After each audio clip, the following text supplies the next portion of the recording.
Hello student, new lesson start करने वाले हैं सिंगापुर की यात्रा। पिछले वीडियो में थोड़ा सा आपको परिचय दिया था लेखक का। अक्षय कुमार दीक्षित एक प्रसिद्ध लेखक है, शिक्षा सलाहकार है, शिक्षा संबंधी सलाह देते हैं। वे पिछले 20 वर्षों से बच्चों और शिक्षकों के लिए कहानी लिख रहे हैं। यानी 20 सालों से वो शिक्षकों के लिए और छात्रों के लिए जैसे लिखने का कार्य कर रहे हैं। साथ में उन्होंने यहाँ पे यानी इस लेसन के माध्यम से सिंगापुर का वर्णन किया है। सिंगापुर कैसा है, उसकी विशेषताएं, उसकी संस्कृति, इस सब का परिचय यहाँ पे मिलता है। सिंगापुर एक छोटा सा द्वीपीय प्रदेश है। यानी सिंगापुर कैसा है, एक छोटा सा द्वीपीय प्रदेश है जो अपने निवासियों की सूझबूझ और मेहनत से दुनिया के सबसे विकसित देशों की पंक्ति में सम्मिलित हो गया है। यानी छोटा होने के साथ साथ पर उसमें क्या है, छोटा सा द्वीप ही है, पर जहाँ पे वो निवासी है यानी सिंगापुर में जो निवासी है उनकी सूझबूझ और मेहनत से दुनिया का सबसे विकसित देशों की पंक्ति में सम्मिलित हो गया है।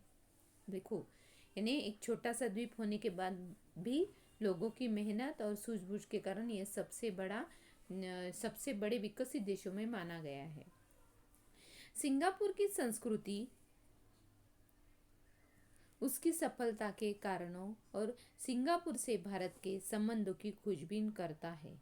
यह यात्रा वर्णन यानी सिंगापुर की संस्कृति कैसी है, उसकी सफलता के कारणों और सिंगापुर से भारत के संबंधों की खोजबीन करता हुआ ये यात्रा वर्णन लेखक ने किया हुआ है।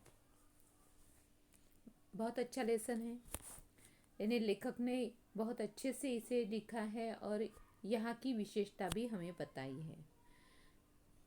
कुछ दिन पहले मुझे अपने साथियों के साथ सिंगापुर यात्रा करने का अवसर मिला। लेखक कह रहे हैं कि उन्हें अपने दोस्तों के साथ सिंगापुर की यात्रा करने का अवसर मिला। लोगों ने सलाह दी जाने से पहले वहाँ के मौसम, खान पान और पर्यटक स्थल के बारे में इंटरनेट से जानकारी प्राप्त कर लो, फायदे में रहोगे।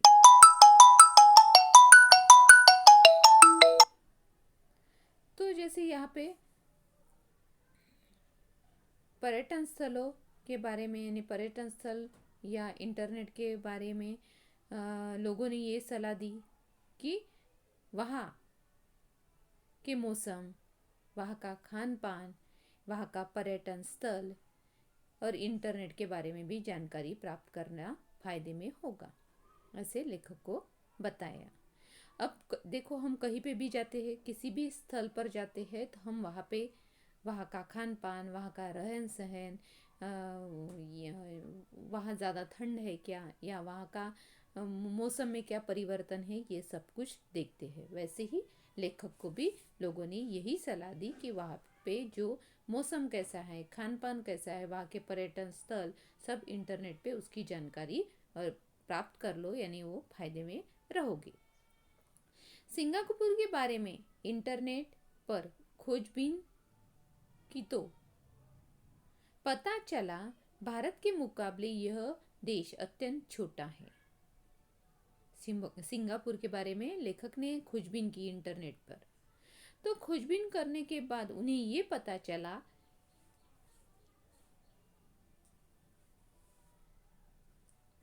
कि सिंगापुर भारत से भी छोटा देश है, अत्यंत छोटा देश है। अब इसके बावजूद यहाँ पे शिक्षा और तकनीक के कारण यह विकसित देशों की श्रेणी में आ गया है। यानी यहाँ पे शिक्षा भी अच्छी है और टेक्नोलॉजी अच्छी है, इस कारण ये विकसित देशों की श्रेणी में आ गया है। इस खोजबीन से इस देश को अपनी आंखों से देखने की उत्सुकता चरम पर पहुंच गई। यानी उत्सुकता चरम सीमा बोलते हैं उसे। यानी इतना विकसित देश है, एक भारत के मुकाबले बहुत छोटा होने के साथ साथ वहाँ पे शिक्षा और टेक्नोलॉजी के कारण ये देश विकसित देशों की श्रेणी में आ गया है। और ये भी खोजबीन की कि इस देश को देखने के लिए अब लेखक के मन में उत्सुकता उत्पन्न हो गई कि यानी ये देश कैसा है। अब लेखक के मन में उत्सुकता है और लेखक की उत्सुकता ये कौन सी कहाँ पे पहुँच गई है, चरम सीमा तक पहुँच गई है। देखो, हम किसी भी चीज़ को देखने के हमने किसी भी चीज़ को नहीं देखा है तो हम उस चीज़ को देखने के लिए हमारे मन में उत्सुकता होती है, छोटी रहे या बड़ी रहे, पर हमें वो चीज़ देखने के लिए हम उत्सुक हो जाते हैं। अब वैसे ही था कि सिंगापुर एक छोटा सा शहर था, पर लेखक के मन में, भारत से बहुत छोटा था, पर लेखक के मन में क्या उत्सुकता उत्पन्न हुई थी कि ये देश कैसा है। और मैं यानी उत्सुकता इतनी बढ़ गई थी कि अब उन्हें लगता था कि मैं ये देश कब देखने जाऊँ और इस देश की यानी यात्रा कब करूँ। ये सब कुछ उत्सुकता उनके चरम सीमा तक पहुँच गई थी। वहाँ की संस्कृति, वहाँ का रहन सहन, अब इन सब बातों का आगे आगे वर्णन जैसे लेखक सिंगापुर जाएंगे, खोजबीन करेंगे, तो हर एक देश का रहन सहन, भाषा, संस्कृति, हर एक चीज़ हमें अलग दिखाई देती है। तो वैसे ही सिंगापुर का है। सिंगापुर में भी ऐसी ही कुछ बातें लेखक को दिखाई देगी या लेखक इस लेसन के माध्यम से हमें बताएंगे। अब सिंगापुर भारत के मुकाबले बहुत छोटा था, पर वहाँ पे जो सफलता उसने कम समय में इन्हें इतना छोटा देश होने के बाद भी वहाँ पे टेक्नोलॉजी और शिक्षा बहुत ज़्यादा प्रमाण में विकसित हो गई थी और इसलिए वो छोटा होने के साथ साथ विकसित देशों में माना गया था। अब आखिर वह दिन आ पहुंचा। लेखक कहते हैं कि अभी वो दिन आ पहुंचा है जब हमें सिंगापुर के लिए उड़ान, यानी जैसे अब लेखक सिंगापुर पहुंचने के लिए उड़ान भरनी थी। अब जैसे लेखक विमान में बैठकर अब उड़ान भरने ही वाले थे, वो समय आ गया। यानी वो बहुत, जैसे हम किसी भी चीज़ के लिए उत्सुक होते हैं तो हम समय की राह देखते हैं, वैसे ही लेखक का हुआ। अब लेखक बोलते हैं कि वो दिन आ गया कि जब हम सिंगापुर के लिए उड़ान भरने वाले थे।